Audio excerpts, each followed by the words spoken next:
Quand la tristesse arrive, je sais tu es là, toujours près de moi. Bon samedi, bienvenue à notre émission La Victoire de l'amour. Je suis toujours heureux de vous retrouver pour qu'on puisse ensemble méditer sur la parole de Dieu. Ce matin, comme on le fait tous les samedis, on rejoint notre amie, notre petite sœur sourire, Sœur Angèle.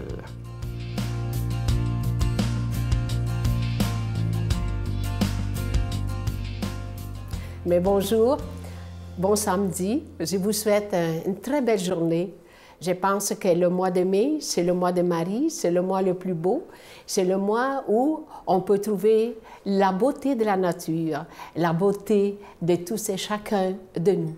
Parce qu'aujourd'hui, qu'est-ce que ma chronique, c'est la beauté. La beauté, il y a beaucoup d'essence à ça.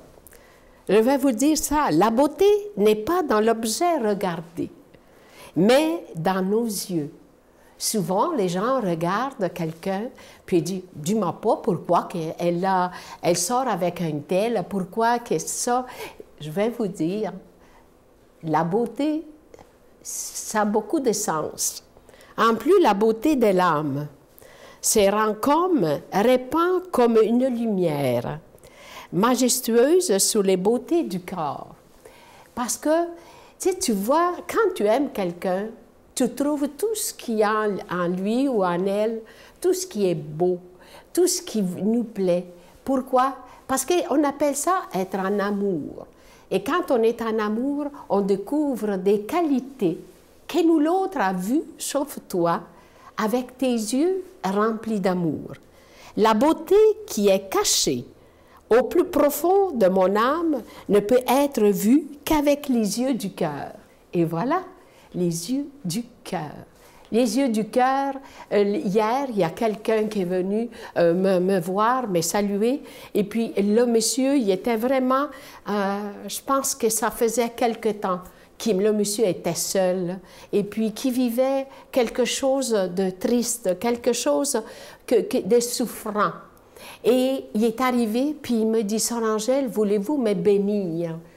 J'ai besoin de voir une beauté, de voir l'âme, de voir quelque chose qui va me faire trouver une beauté dans l'autre parce que je ne la vois pas. » Et je l'ai regardé, mais il y avait des beaux yeux. Et évidemment, quand je me suis approchée, j'ai vu que ça faisait très longtemps. J'aurais pu l'inviter chez nous, dire « Prends une douche, ça te ferait du bien. Tu vas voir la beauté de ta personne et de ton corps. » Tu vois? Et c'est ça, souvent, on se dit, comment une beauté, comment on peut la transmettre, la beauté? La beauté a beaucoup de sens.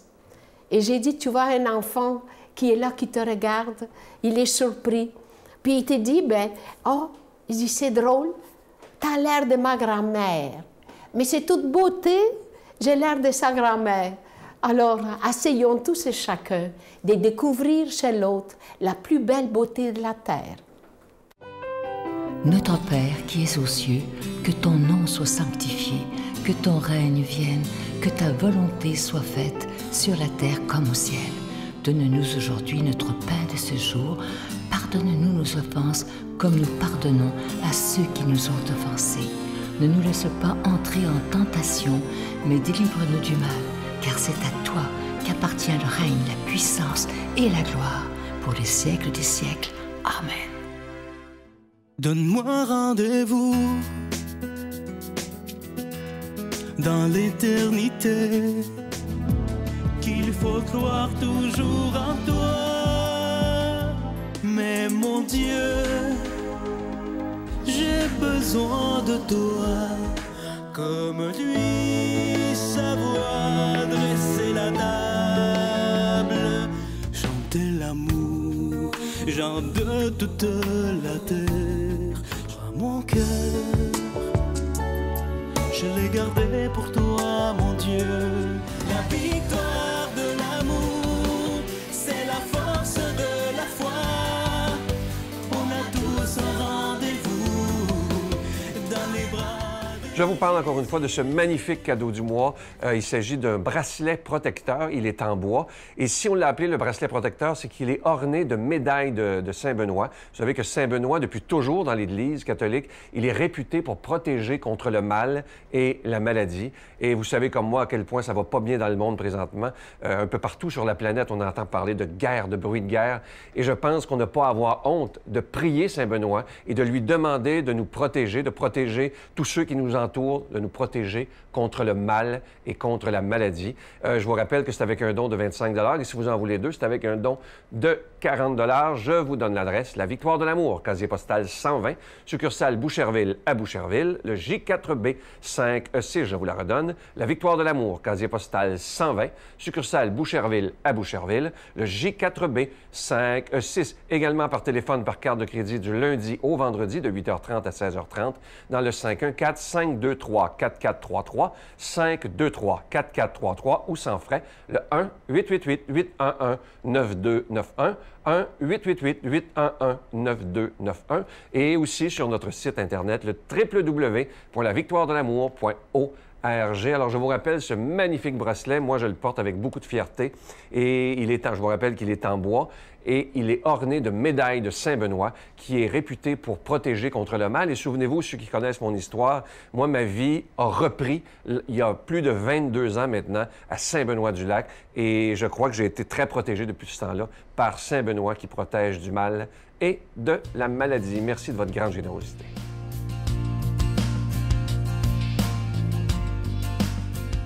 Mon Dieu, donnez-moi la sérénité d'accepter les choses que je ne peux changer, le courage de changer les choses que je peux et la sagesse d'en connaître la différence.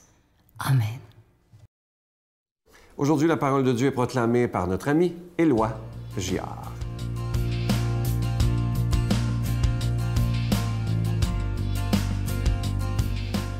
Eh bien, bonjour, chers amis.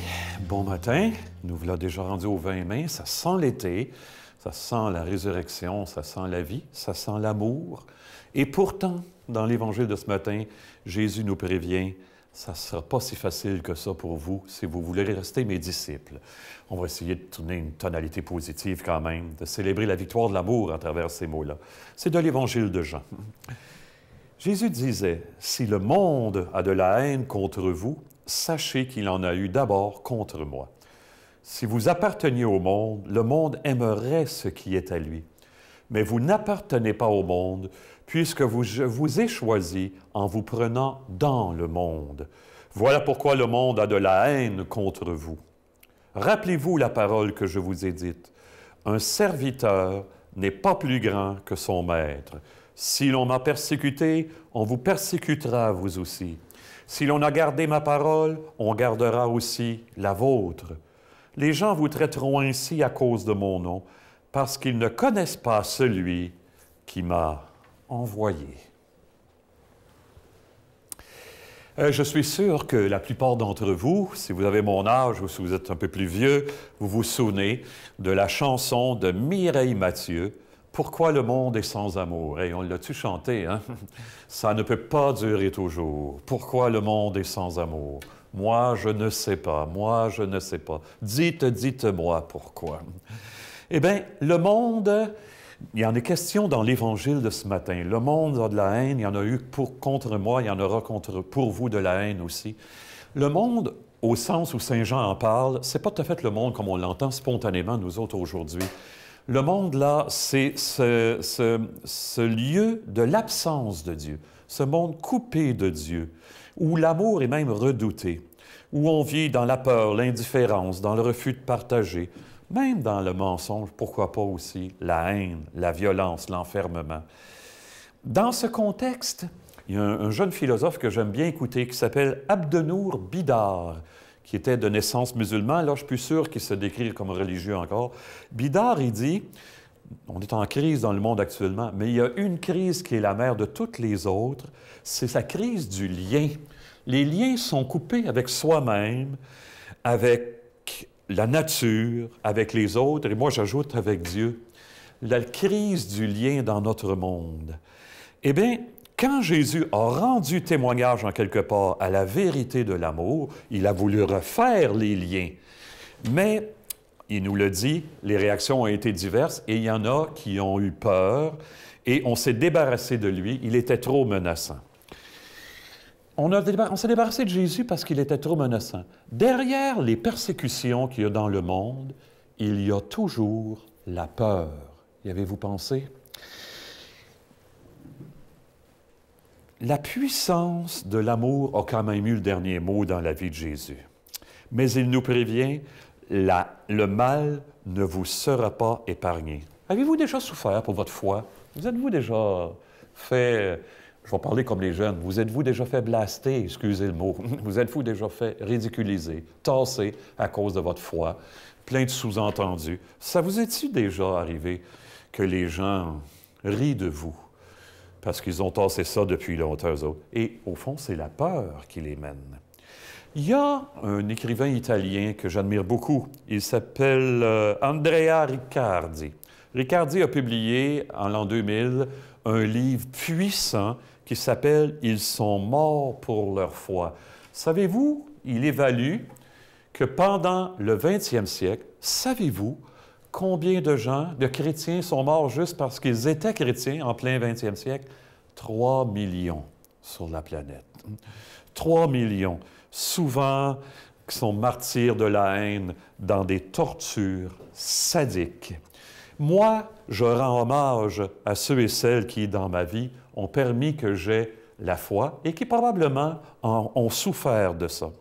Au Québec, vous savez, dans la ville de Québec, là, je ne pourrais pas mentionner le lieu parce que je ne voudrais pas être indiscret, mais il y a un endroit, un petit oratoire, où Sainte Marie de l'Incarnation se réunissait avec les saints martyrs canadiens avant qu'ils partent pour aller évangéliser et qu'ils se fassent torturer, qu'ils se fassent tuer. Ils priaient dans ce lieu-là. Je vais souvent dans ce lieu-là. Quand je vais à Québec, je m'assois. Je vous assure que le silence qu'il y a là est d'une puissance et d'une densité. Wow! Parfois, c'est les éléments de la nature qui sont contre nous. Moi, je viens de Saint-Simon, après de Saint-Hyacinthe. Il y a un père au bloc qui venait de Saint-Simon, qui était missionnaire dans le Grand Nord. À un moment donné, il était avec un confrère. Il avait un doigt complètement mangé, ça faisait longtemps. Son confrère était obligé de couper le doigt sur le coin de la table et ils continuent la mission ensemble. C'est incroyable de souffrir comme ça. Hein? Jésus nous a prévenus, ça ne serait pas facile. Au moins, vivre à fond ce qui nous est donné de vivre, parce que le serviteur n'est pas plus grand que son maître.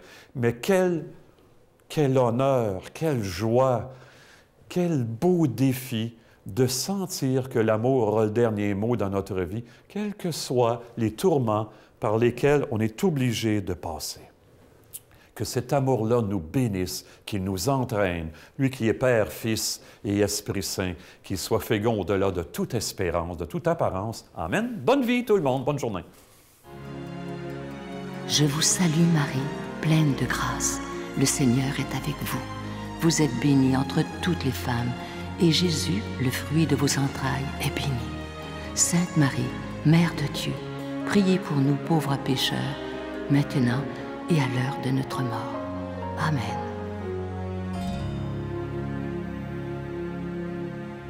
Je vous rappelle, demain, l'émission ne sera pas diffusée à 12h30, mais bien à 1h de l'après-midi. Prenez-en bien note, je sais qu'il y en a qui l'enregistrent, alors pour pas qu'il y ait de problème. Alors demain, c'est pas à 12h30, c'est à 1h de l'après-midi. Ceux qui l'écoutent à 5h30 le matin, ça ne change pas, mais dans l'après-midi, ça va être à 1h. C'est parce que le film à TVA est plus long. Alors nous, on est repoussé à 1h de l'après-midi. C'est juste pour demain. Après ça, ça revient, comme d'habitude, à 12h30. Et notre invité, on est très choyé de l'avoir avec nous régulièrement, M. Franck Nicolas, ce conférencier international qui vient nous parler de comment nous débarrasser de la culpabilité. Il y en a que ça les empêche de vivre totalement.